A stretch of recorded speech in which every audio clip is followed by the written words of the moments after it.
Assalamu alaikum everyone. I am Mohammad Ali Shadeb, FSC Part 2, Chapter number 7 continue है. Exercise 2.7 है, lecture number 16 है. तो अब हम क्वेश्चन नंबर 5 की तरफ चलते हैं. क्वेश्चन नंबर 5 में कहता है find a unit vector in the direction of V. इस तरह का क्वेश्चन पहले भी आपने किया हुआ है, बिल्कुल सिमिलर है, कोई भी चीज़ न्यू नहीं है आपके लिए इस क्वेश्चन में.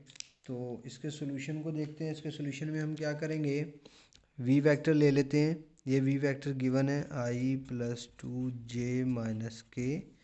इस वी वेक्टर की मैग्नीट्यूड ले लेंगे. मैग्नीट्यूड होती है आई वाली टर्म का स्क्वायर, जे वाली टर्म का स्क्वायर और के वाली टर्म का स्क्वायर. तो इसकी मैग्नीट्यूड आ जाएगी 6√. जब हम मैग्नीट्यूड ले लेंगे तो फर्दर कहेंगे required unit vector is V. Vector होता है वी ओवर वी की मैग्नीट्यूड. ओके, तो जो उसने यूनिट वेक्टर हमें कहा हुआ है फाइंड करने के लिए वो क्या होता है, वी ओवर वी की मैग्नीट्यूड. तो वी वेक्टर क्या है, ये गिवन है आई प्लस 2j माइनस के और v की मैग्नीट्यूड 6√. गिवन है. ये ऊपर हेड जो है वो शो कर रहा होता है यूनिट वेक्टर को. तो अब इसे हम अलग अलग राइट कर लेंगे. 1/6 आई प्लस 2/6 जे माइनस 1/6 के. तो तीनों डायरेक्शन में इस वेक्टर को हम लिख लेंगे. यही हमारा रिक्वायर्ड यूनिट वेक्टर होगा. अगर ये आई जे के फॉर्म ना लिखें, इसे कॉमाज में लिखें, तो वो डायरेक्शन कोसाइन कहलाते हैं जो हमने लास्ट लेक्चर में देखा था. ओके, नेक्स्ट देखते हैं. क्वेश्चन नंबर 7 है. Question number 7. क्वेश्चन नंबर में 7 में कहता है find a vector whose. First part में कहता है magnitude is 4 and parallel to 2i minus 3 time J plus 6 time K. वो कहता है वेक्टर फाइंड करना है. वेक्टर का मतलब यूनिट वेक्टर ही होता है. यूनिट वेक्टर हमने फाइंड करना है जिसमें मैग्नीट्यूड 4 गिवन है और उस वेक्टर को जिसको हमने फाइंड करना है ये वेक्टर उसके पैरेलल है. तो जो पैरेलल वेक्टर है उसको हम नेम दे देते हैं v का. और जो रिक्वायर्ड वेक्टर है, रिक्वायर्ड वेक्टर वो वेक्टर है u वेक्टर. ये जो मैग्नीट्यूड दी हुई है ये u वेक्टर की मैग्नीट्यूड है, तो इसे हम इस तरह से राइट कर लेते हैं.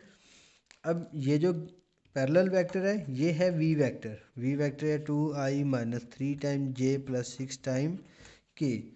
इस v वेक्टर की हम मैग्नीट्यूड फाइंड करते हैं, वो इक्वल होगी इस u वेक्टर के. क्यों? क्योंकि वो पैरेलल है.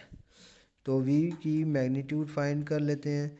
वो आ जाएगा 2 का स्क्वायर माइनस 3 का स्क्वायर और 6 का स्क्वायर.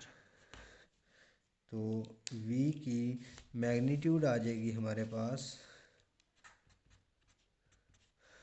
4936 और ये इक्वल हुई 49√7 के.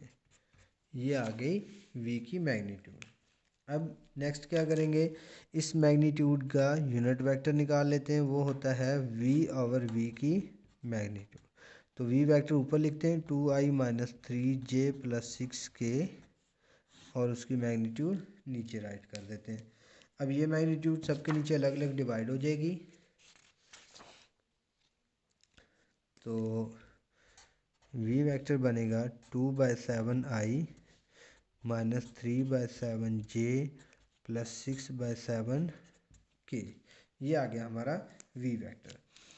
अब हमने u वेक्टर निकालना है, तो u वेक्टर इक्वल होगा v यूनिट वेक्टर के. क्योंकि वो पैरेलल है तो u वेक्टर जो है इसकी ये यूनिट वेक्टर इक्वल होगा u वेक्टर के.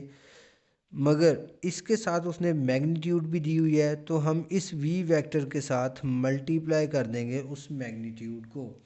मैग्नीट्यूड मल्टीप्लाई करने से क्या फ़र्क आता है ये आपको मैं यहाँ पे समझा देता हूँ। फॉर एग्ज़ाम्पल एक ग्राफ में एक कर्व है ये, इसको अगर मैं 4 से मल्टीप्लाई कर दूंगा तो इस कर्व में ये फ़र्क आएगा कि ये कर्व बड़ी हो जाएगी। बड़ी का मतलब कुछ इस तरह से। ओके, तो इसको मैग्नीट्यूड से मल्टीप्लाई करने का मतलब है कि इसे आपने 4 टाइम एक्सटेंड कर दिया है, बड़ा कर दिया है, और मैग्नीट्यूड से कोई डिफरेंस आंसर में नहीं आता, वो कर्व की शेप बिल्कुल वैसे की वैसे ही रहती है। तो ये तो एक जनरल सी एग्जांपल थी समझाने के लिए। तो अब यहाँ पे ये u वेक्टर आ गया, u के मैग्नीट्यूड 4 आ गई, और v वेक्टर है 2/7 i minus 3/7 j plus 6/7 k। तो इन तीनों वेक्टर से हम 4 को मल्टीप्लाई कर देंगे तो u वेक्टर आ जाएगा 8/7 i minus 12/7 j plus 24/7 k। ये हमारा आंसर आ गया।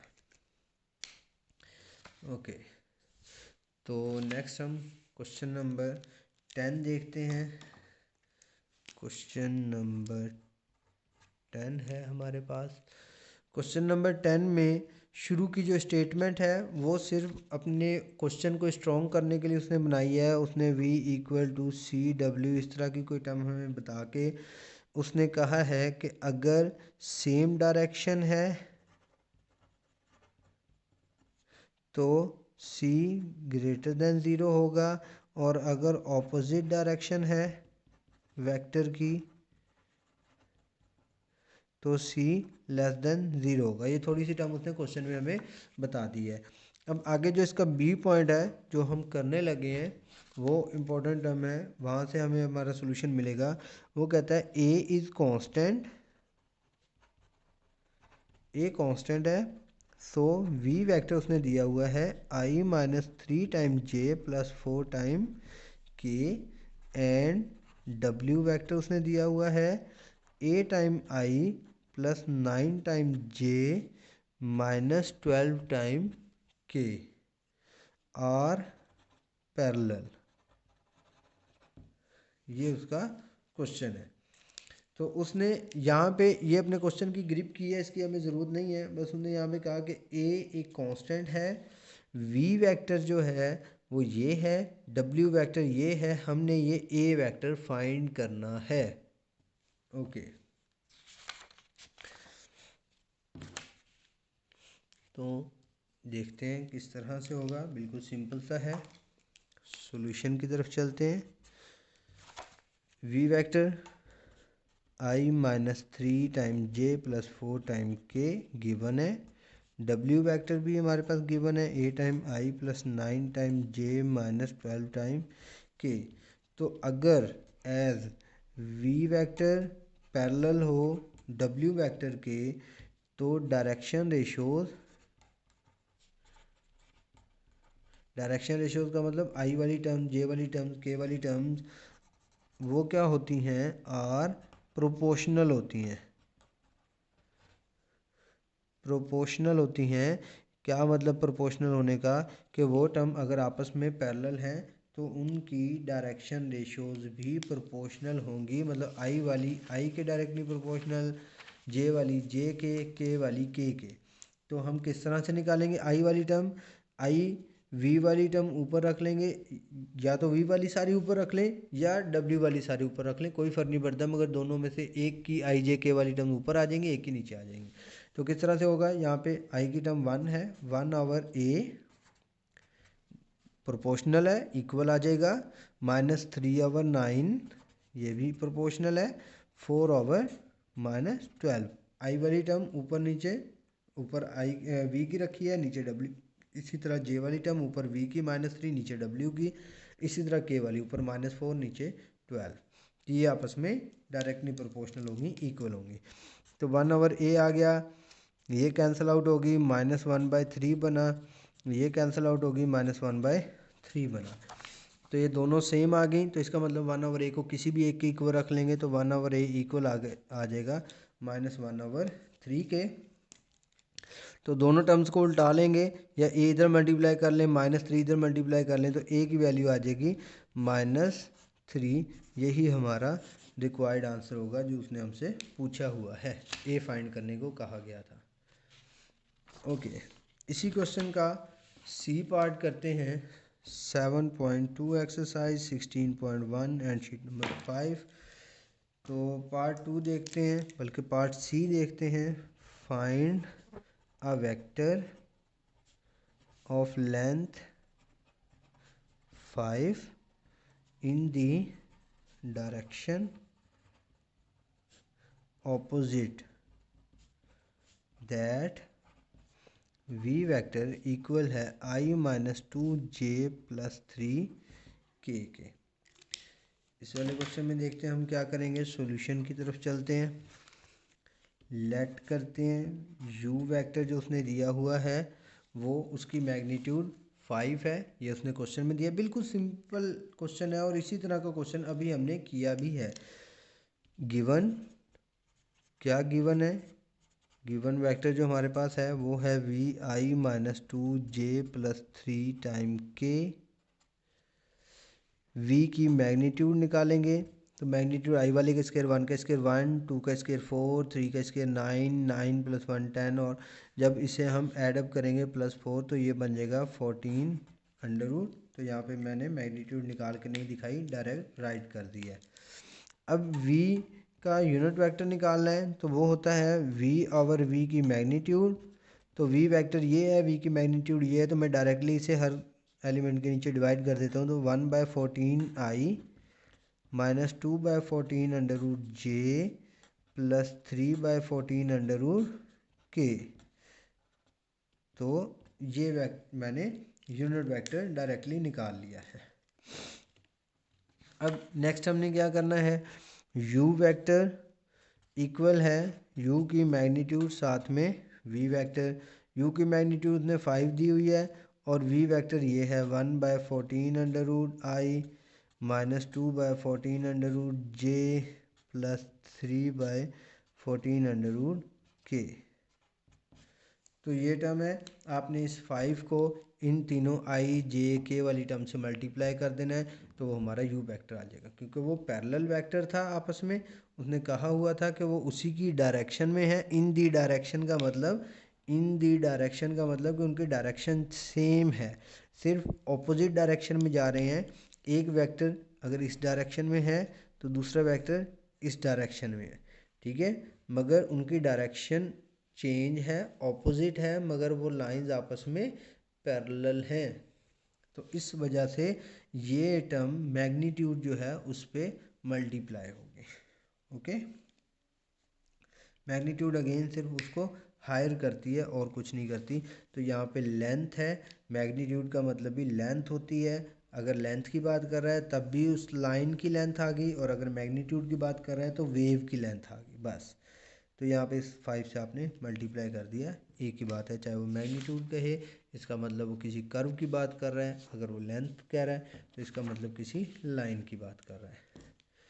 तो नेक्स्ट 7.2 16.1 एंड शीट नंबर 6 है। अब देखते हैं क्वेश्चन नंबर 11 करते हैं। क्वेश्चन नंबर 11 में वो हमें कहता है find direction cosine for the given vector. Direction cosine हमने फाइंड करने हैं गिवन वेक्टर के। इसका पार्ट 3, क्वेश्चन नंबर 11 का पार्ट 3 हम करने लगे हैं। उसमें पी क्यू वेक्टर फाइंड करने को कहता है, वेयर पी पॉइंट उसने दिया हुआ है। चलें इस पी पॉइंट को मैं यहाँ पे राइट कर लेता हूँ, 2 1 और 5। ये पी पॉइंट दिया है, इसका मतलब 2 time i 1 time j 5 time k vector है। बिल्कुल इसी तरह उसने हमें क्यू वेक्टर दिया है 1 3 1, इसका मतलब 1 time i 3 time j 1 time k vector है। ये हमने आई जे के फॉर्म में उसके पॉइंट्स को राइट कर लिया। अब हमने निकालना है पी क्यू वैक्टर। तो पी क्यू किस तरह से निकालते हैं, O Q vector minus O P vector. O Q vector यहाँ पे राइट कर लेते हैं i plus 3j+k minus O P vector write कर लेते हैं 2i + j+5k। i + 3j+k minus ये माइनस मल्टीप्लाई हो जाएगा 2 time i minus j minus 5 time k। ये वेक्टर आगे i वाले को i में ऐड करेंगे, j वाले को j में, k वाले को k में, तो p q वेक्टर बनेगा -i + 2j माइनस 4k। ये वेक्टर आ गया। अब हमने क्या करना है, पी क्यू वेक्टर निकालने के बाद पी क्यू वेक्टर की मैग्नीट्यूड निकालनी है। तो 7.2 लेक्चर 16.1 एंड 7। तो पी क्यू वेक्टर की मैग्नीट्यूड कैसे निकालेंगे, आई वाली टर्म का स्क्वायर, जे वाली टर्म का स्क्वायर, के वाली टर्म का स्क्वायर और स्क्वायर रूट। तो पी क्यू वेक्टर की मैग्नीट्यूड आ जाएगी 1 + 4 + 16, तो 21 ये आ गई पी क्यू वेक्टर की मैग्नीट्यूड। नेक्स्ट देखते हैं direction ratios. Direction ratios of P Q vector are -1 2 -4। उसने हमसे क्वेश्चन में पूछा हुआ है डायरेक्शन कोसाइन, बिल्कुल यही क्वेश्चन हमने पहले भी किया हुआ है। तो डायरेक्शन कोसाइन पूछा है। डायरेक्शन रेशोज हमें पता है ये होते हैं आई जे के वाली टर्म्स, और डायरेक्शन रेशोज क्या होती हैं, direction cosines of P Q vector are direction ratios, ये आई जे के वाली टर्म। डायरेक्शन कोसाइन में हम क्या करते हैं, इन आई जे के वाली टर्म्स के नीचे मैग्नीट्यूड को डिवाइड कर देते हैं। ये आ गया 2/21 और -4/21 अंडर रूट। तो यही हमारा रिक्वायर्ड आंसर बन गया। Okay okay, best of luck, अल्लाह हाफिज़। दुआ में याद रखिएगा, अपना ख्याल रखिएगा। मिलते हैं इंशाल्लाह नेक्स्ट लेक्चर में 7.3 एक्सरसाइज के साथ। अल्लाह हाफिज़।